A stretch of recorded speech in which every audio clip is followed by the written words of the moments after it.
Низ Куманово деновиве може да се забележи поголем метеж. Голем број селеници се вратија дома за новогодишните и божитните празници. Зголемена фреквенција возила со странски регистарски таблички, но и метеж низ трговските објекти. Печалбарите вообичаено во земјава остануваат до Божиќ, пошто се враќаат во државите во кои што работат и живеат. Дали има повеќе луѓе сега во пресрет на празниците, низ маркетите, низ улиците сообраќај? Па, слушај, конкретно ако зборам, има гужва по продавници, тоа е нормално, сега ќе празници се тоа не е тој проблем, а иначе добро не е. Голем број печалбари еве сега се вратија за празниците. Па ќе донесе некој денар тој на општину, па општина ќе заебе и тако е ли? Ми се свира да има за тој. Па има, али не беш толку како што е некад било и пораздвижено и по нормално што се вика млади, сек су повише на страна отишли и факултети и све. Во градот во пресрет. Како не, и баш сум среќна што е убаво и време и можеме деца да ги изведеме и среќни сви новогодишни и оние наши празници, верски. Поголем метеж може да се забележи низ маркетите. Па може, ма видите и сами.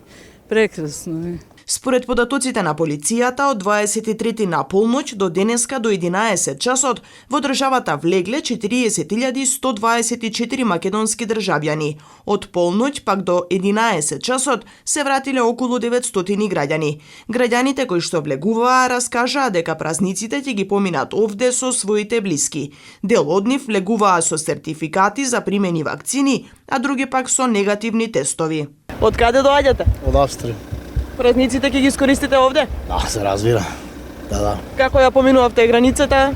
Супер. Нема мало маđarски имаше гужва, али иначе супер беше. Овде имате подготвено вакцини, сертификати или со тестови? Не, со тестови. Негативни тестови? Негативни, да, се разбира. Од каде доаѓате? Од Штутгарт, Германија. Веројатно за празниците? Да, недоводена. Како ги поминавте границите? Па добро, беше све чисто, немаше гужва, све беше во ред.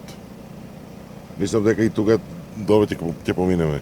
Совраќањето на времено вработените во странство, освен во градовите, поголема е сообраќајната фреквенција и на автопатите и регионалните патишта. Секторот за внатрешни работи од Куманово апелираше поради зголемен обем на влез и транзитирање на домашни и странски државјани, дека доколку не приложат еден од следниве документи, сертификат или потврда за извршена имунизација од вирусот SARS-CoV, односно примени најмалку 2 дози на вакцини, сертификат потврда за прележан COVID-19 во последните 45 дена, сметајќи од денот на оздравувањето, медицинска потврда со негативен резултат направен 72 часа пред влез во земјава или негативен резултат од брз тест за антиген направен 48 часа. Задолжително се упатува во домашна изолација, карантин во време траење од 7 дена.